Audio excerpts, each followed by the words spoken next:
நம்ம தொடர்ந்து கவர்மெண்டோடைய update schemes எல்லாம் வந்து பாத்துட்டு இருக்கோம். இன்னைக்கு வந்து பாத்தீங்கன்னா மகளிர் உரிமை தொகை வாங்குறவங்களுக்கான லிஸ்ட் இப்ப தயார் பண்ணிட்டு இருக்காங்க. என்னது புதுசா லிஸ்ட் தயார் பண்றாங்கன்னு கேட்டா ஆமா. ஏன் வந்து பார்த்தாங்க இவங்க லிஸ்ட் தயார் பண்ணிட்டு இருக்காங்க? ஆல்ரெடி எல்லாருமே வந்து ஒரு 2.5 கோடி மக்கள் இருக்காங்கன்னா, அதாவது பெண்கள் எதிர்பார்த்துட்டு இருக்காங்கன்னா அதுல ஒரு 1.5 கோடியாவது வாங்கிட்டு இருக்காங்க. அப்ப ஆல்ரெடியே வந்து பார்க்கும்போது பாதி பேத்துக்கு மேல வாங்கிட்டு இருக்காங்க. மீதம் இருக்கவங்களுக்கு நம்ம கொடுக்க வேண்டியது இருக்கு. அதே சமயத்துல அந்த பாதி பேர் வாங்கினதே வந்து இப்ப சந்தேகத்துக்குரிய விஷயமா இருக்கு. நிறைய பேர் என்ன கம்ப்ளைண்ட் பண்றாங்கன்னா, வேணுங்கிறவங்களுக்கு கூட கிடைக்கல. நிறைய பேர் சொந்த வீடெல்லாம் வச்சுட்டு நல்ல வசதியில இருக்கவங்க எல்லாம் கூட என்ன பண்ணிட்டாங்க, போன தடவை வந்து ஃபார்ம் ஃபில்அப் பண்ணி கொடுத்து அதாவது தப்பா தகவலை கொடுத்து வாங்கிட்டு இருக்காங்கன்னு சொல்லிட்டு ஒரு தகவல் வந்திருக்கு.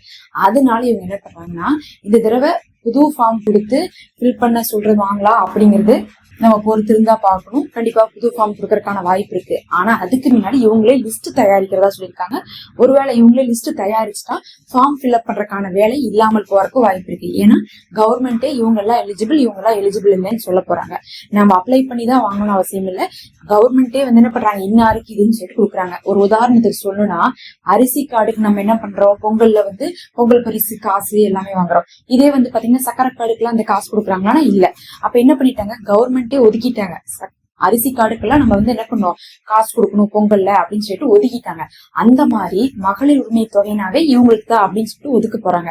அப்படி ஒதுக்கிட்டாங்கன்னா என்னென்ன கேட்டகரிக்குள்ள இருக்கும் அதுல நாம வருவோமா?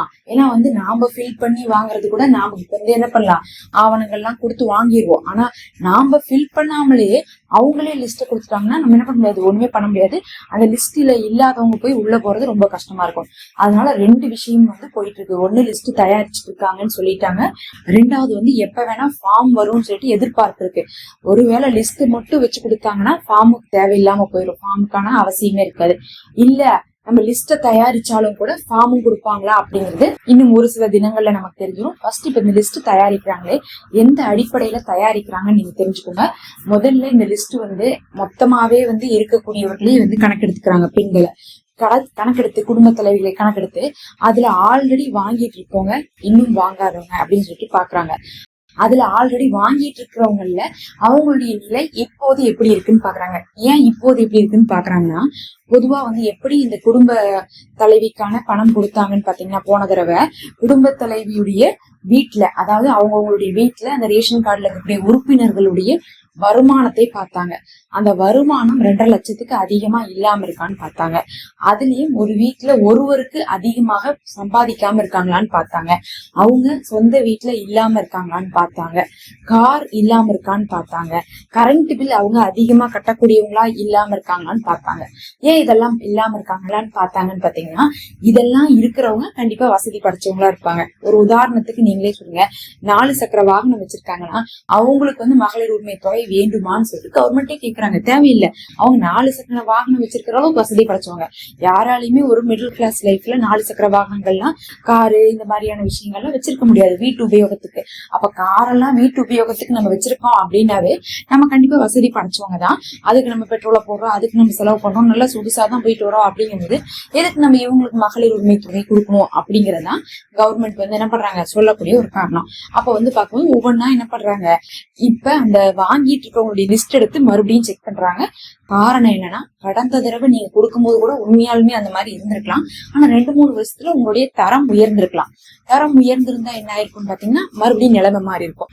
அப்ப இவங்களுக்கு இப்ப தேவையில்லை, அவங்களை கழிச்சிருங்க அப்படின்னு சொல்லிட்டு லிஸ்ட் என்ன பண்றாங்க, தயாரிச்சுட்டு இருக்காங்க. முதல் விஷயமே இதுதான். அடுத்து அப்படி அந்த லிஸ்ட் தயாரிக்கிறாங்களே, தயாரிக்கும் போது நம்ம சொன்ன மாதிரி ஆல்ரெடி இருக்கிறவங்களையும் கழிக்கிறாங்க, பிளஸ் இல்லாதவங்களும் சேர்த்துறாங்க. இல்லாதவங்க நிறைய பேர் கெட்டுதான் இருக்கிறாங்களா, அவங்களெல்லாம் என்ன பண்றாங்க, சேர்த்துறாங்க. அவங்களெல்லாம் எந்த அடிப்படையில சேர்த்துவாங்கன்னு சொல்லிட்டு பாத்தீங்கன்னா, அதிகமாக வந்து அவங்க சொல்லியிருக்கக்கூடியது, வாடகை வீட்டுல இருக்கவங்களுக்கு நம்ம வந்து கன்சிடர் பண்ணுவோம்.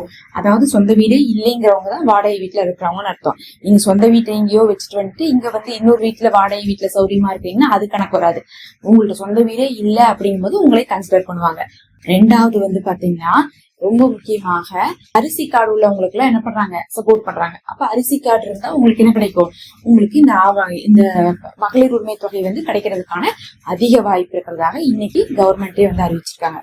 அப்ப வாடகை வீடு அதுக்கப்புறம் அரிசி இதெல்லாம் சொல்லிட்டோமா. அடுத்தது நீங்க ஐடி ஃபைல் பண்ணாதவங்களா இருந்தா கிடைக்கும், அதிகமான வாய்ப்பு இருக்கு. அதே மாதிரி கவர்மெண்ட் ஜாபுடைய ஊழியர்கள் உங்க குடும்பத்துல யாரும் இல்லைன்னா உங்களுக்கு கிடைக்கும்.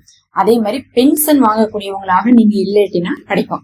ஏன்னா இப்ப நீங்க கவர்மெண்ட்ல வேலை செய்யாம இருக்கலாம், எப்பயோ செஞ்சு அதனுடைய பென்ஷன் வாங்கிட்டு இருக்கலாம் இல்ல. அதனால பென்ஷன் வாங்குறவங்க அதுக்கப்புறம் கவர்மெண்ட் ஜாப் ஊழியர்களுக்கு கிடைக்காது. அதெல்லாம் பாக்குறாங்க. இதெல்லாம் பார்த்துதான் என்ன பண்றாங்க, இப்ப கடந்த லிஸ்ட்ல இருந்து வாங்கிட்டு இருக்கவங்க எல்லாம் ரிமூவ் பண்ணிட்டு புதுசா இருக்கக்கூடியவங்களை சேர்த்துறாங்க. புதுசா இருக்கிறவங்களும் இப்படிதான் சேர்த்துவாங்க. இவங்க எவ்வளவு கரண்ட் பில் கட்டுறாங்க 2 மாசத்துக்குன்னு பாப்பாங்க. இவங்க ஆயிரக்கணக்கா கட்டிட்டு இருக்காங்கன்னா, இவங்க ஆயிரக்கணக்கா கட்டுறாங்கன்னா எல்லா பொருளும் வீட்டுல இருக்குன்னு அர்த்தம். ஏசி அது இதுன்னு எல்லாமே இருக்கு, அது எல்லாமே ஓடுது, அது எல்லாமே நல்ல காசு கொடுக்குது, செலவு வைக்குதுன்னா அவ்வளவு செலவு வைக்கக்கூடிய அளவுக்கு இவங்க செலவு பண்றாங்கன்னா இவங்க குடும்பத்துடைய தரம் உயர்ந்திருக்கும். ஒரு மிடில் கிளாஸ் எல்லாம் பாத்தீங்கன்னா ஒரு நார்மலா அதாவது அரிசி கார்டு எல்லாம் வாங்கிட்டு இருக்காங்கன்னா அவங்களுடைய வருமானமே என்ன இருக்கணும்னா வருஷத்துக்கு 2.5 லட்சத்துக்குள்ளதான் இருந்துட்டு இருந்துச்சு கடந்த தடவை பாத்தீங்கன்னா. அப்படி கம்மியா இருந்துட்டு இருக்கிறவங்க எப்படி இவ்வளவு செலவு பண்ணுவாங்க? இவ்வளவு செலவு பண்ண மாட்டாங்க. வீட்டுக்கு கரண்ட் பில்லுக்கு மட்டுமே ஒரு 3000 ரூபாய் 4000 ரூபாய் செலவு பண்ணுவாங்களா? நினைச்சு கூட பார்க்க மாட்டாங்க. அப்ப அதுல இருந்தே தெரிஞ்சுக்கலாம் இவங்க எவ்வளவு பெரிய ஆளுன்னு சொல்லிட்டு. அதனால கரண்ட் பில்ல என்ன பண்ணுவாங்க, அவங்க கேட்பாங்க. கண்டிப்பா கரண்ட் பில்லை வச்சு இது பண்ணுவாங்க. இந்த கரண்ட் பில்லை எப்ப கேட்பாங்கன்னு பாத்தீங்கன்னா, ஃபர்ஸ்ட் ஒரு லிஸ்ட் எடுக்கிறாங்கன்னு சொன்னோம்ல, அதுல ஓரளவுக்கு தான் தகவல் அவங்களால திரட்ட முடியும். மத்தபடி நம்மளிடத்துல சில ஆவணங்களே கேட்பாங்க. அந்த ஆவணங்கள் கேட்கும் போது நமக்கு கரண்ட் பில்லுடைய அந்த லிஸ்ட் கேட்பாங்க. அந்த ஆவணத்துல நம்ம அதை கொடுத்தோம்னா என்ன பண்ணுவாங்க, அதுல எவ்வளவு யூனிட் எல்லாம் வருது அது இதுன்னு சொல்லிட்டு செக் பண்ணி பார்ப்பாங்க. நீங்க ஆன்லைன்லயே கட்டியிருந்தாலும் கூட ஸ்கிரீன்ஷாட் எடுத்து கொடுக்கலாம் உங்களுக்கு. இதை வச்சு கரண்ட் பில்லுடைய செலவு வச்சு என்ன பண்ணுவாங்க, உங்களுக்கு கொடுக்கலாமா வேண்டாமான்னு முடிவு பண்ணுவாங்க. அதே மாதிரி நம்ம ஆல்ரெடி சொல்லிட்டோம் 4 சக்கர வாகனங்கள் சொல்லிட்டோம். அதே மாதிரி சொந்த வீடு அப்படிங்கறது அவங்க பாப்பாங்க. சொந்த வீடு எப்படி வச்சிருக்கீங்க, வாடகைக்கு விட்டுருக்கீங்களா, சொந்த வீடு அப்படிங்கிறது அதனுடைய மதிப்பு எப்படி, இது எந்த கேட்டகரிக்குள்ள கொண்டு வரலாம்னு சொல்லிட்டு பாப்பாங்க. சொந்த வீடு இருந்தா கிடைக்கவே கிடைக்காதுலாம் கிடையாது. ஏன்னா முதல்ல அப்படிதான் சொன்னாங்க போன வருஷம் அந்த மகளிர் உரிமை தொகை வரும்போது 2 வருஷத்துக்கு முன்னாடி. ஆனா போன வருஷம் பாத்தீங்கன்னா சொந்த வீடு இருந்தாலும் பரவாயில்லன்னு கொடுத்துருக்காங்க. நமக்கே பாத்தீங்கன்னா 1-2 பேர்லாம் சொல்றாங்க எங்க வீட்டுல சொந்த வீடு எல்லாம் இருக்கான வந்துட்டு தான் இருக்குன்னு சொல்றாங்க. அப்ப பாத்தீங்கன்னா சரியா அவங்க செக் பண்ணலன்னு தான் அர்த்தம். ஏதோ ஒரு காரணத்துல வந்துட்டு இருக்குன்னு வச்சுக்கலாம். அப்ப அதெல்லாம் என்ன பண்ணுவாங்க, இந்த தடவை பார்ப்பாங்க சொந்த வீடை கன்சிடர் பண்றாங்களா இல்லையாங்கிறது தெரியல. ஏன்னா இப்போதைக்கு பாத்தீங்கன்னா வாடகை வீட்டுக்கு முன்னுரிமை கொடுக்குறாங்க. ஆனா சொந்த வீட்டுக்கு அதிகமா கன்சிடர் தான் பண்றாங்க. ஆனா சொந்த வீடு அப்படின்னு சொல்லிட்டு எத்தனை வீடு இருக்குது, வாடகைக்கு விட்டுருக்கீங்களா அதெல்லாம் பார்ப்பாங்க. அப்படி பார்க்கும்போது கழியப்படுறதுக்கான வாய்ப்புகள் நிறைய இருக்கு. சும்மா அவங்கவுங்க இருக்கிற அளவுக்கு கட்டி இருக்கிறாங்கன்னா அது ஒரு பெரும் பிரச்சனை வராது. அந்த மாதிரிலாம் பாத்தீங்கன்னா அவங்க டாக்குமெண்ட்ல செக் பண்ணிட்டு தான் கொடுப்பாங்க. அதே மாதிரி பாத்தீங்கன்னா உங்க இடத்துல என்ன கேட்பாங்க, பேங்க் பாஸ்புக்கும் அதுக்கப்புறம் ஆதாரும் கேட்பாங்க. எதுக்கு ஆதார் கேட்கறாங்கன்னு உங்களுக்கே தெரியும், அது தனி மனிதனுடைய அடையாளமா இருக்கு, அது கன்ஃபார்மா கேட்பாங்க. அதே மாதிரி பேங்க் பாஸ்புக் எதுக்கு கேட்கறாங்கன்னா, உங்கள்கிட்ட பாத்தீங்கன்னா பேங்க் ஆப்ஷன் மூலமா தான் அவங்க பணத்தை போடுவாங்க. அதனால பேங்க் பத்தியான அந்த பாஸ்புக் இந்த ஆவணங்கள்லாம் கேட்பாங்க. அதுக்கப்புறம் பாத்தீங்கன்னா முக்கியமாக குடும்ப அட்டை வாங்கிப்பாங்க. குடும்ப அட்டை எதுக்கு வாங்குறாங்கன்னா, இப்போ ஒரு உதாரணத்துக்கு சொல்றேன், இப்போ உங்களுக்கு ஒரு 7-8 குழந்தைகள் இருக்காங்க, பசங்க இருக்காங்க, பிள்ளைங்க இருக்காங்க, அவங்கள கல்யாணம் பண்ணி நல்லா வாழ்ந்துட்டு இருக்காங்கன்னு வச்சுக்கோங்க. அவங்க எல்லாரோடதுமே ஒரே கார்டா இருக்குமானா கிடையாது. இப்போ உங்க பசங்களே நல்ல வேலையில இருந்தாலும் அவங்க தனித்தனியா இருக்கிறாங்க அப்படிங்கும்போது உங்களுக்கு தனித்தனி கார்டு தான் இருக்கும். இப்போ குடும்ப அட்டைன்னு வாங்கினாங்கன்னா அந்த குடும்ப அட்டையில யாரெல்லாம் இருக்காங்களோ அவங்கள பத்தியான டீட்டெயில்ஸ் பார்த்துட்டு அவங்க எப்படி இருக்காங்கன்னு பார்த்துட்டு என்ன பண்ணுவாங்க, இந்த பெண்மணி கொடுக்கலாமா வேண்டாமான்னு முடிவு பண்ணுவாங்க. இந்த மாதிரிதான் என்ன பண்ணுவாங்க, ஒரு 4 ஆவணங்கள் நம்ம சொன்ன மாதிரி ஆதாரு, அதுக்கப்புறம் பாத்தீங்கன்னா ரேஷனு, அதுக்கப்புறம் பாத்தீங்கன்னா பாஸ்புக்கு, அதே மாதிரி பாத்தீங்கன்னா கரண்ட் பில், இது 4 ஆவணத்தையும் வாங்கிட்டு உங்களுக்கு என்ன பண்ணுவாங்க, அதெல்லாம் வச்சு பார்த்து உங்களுக்கு அவங்க சொல்லக்கூடிய அந்த நார்ம்ஸ் கீழே வந்தா மட்டும் சீக்கிரமே என்ன பண்ணுவாங்க, லிஸ்ட்டை வெளியிடுவாங்க. பொறுத்திருந்து பார்க்கலாம். இப்ப லிஸ்ட் கிரியேட் பண்ணிட்டு இருக்காங்க. அடுத்து பாத்தீங்கன்னா சில ஆவணங்கள் கேட்கறதுக்கு வாய்ப்பு இருக்கு. அதுக்கப்புறம் ஒட்டுமொத்தமா ஃபைனல் லிஸ்ட் கொடுத்துருவாங்க. நம்ம தொடர்ச்சியா அதை பத்தியான அப்டேட் எல்லாம் போட்டுட்டு தான் இருக்கோம். மறக்காம சப்ஸ்கிரைப் பண்ணி வச்சுக்கோங்க. அப்பதான் உடனே தெரியும். நீங்களும் என்ன பண்ண முடியும், அப்ளை பண்ணிக்கிறதுலாம் ஈஸியா இருக்கும்.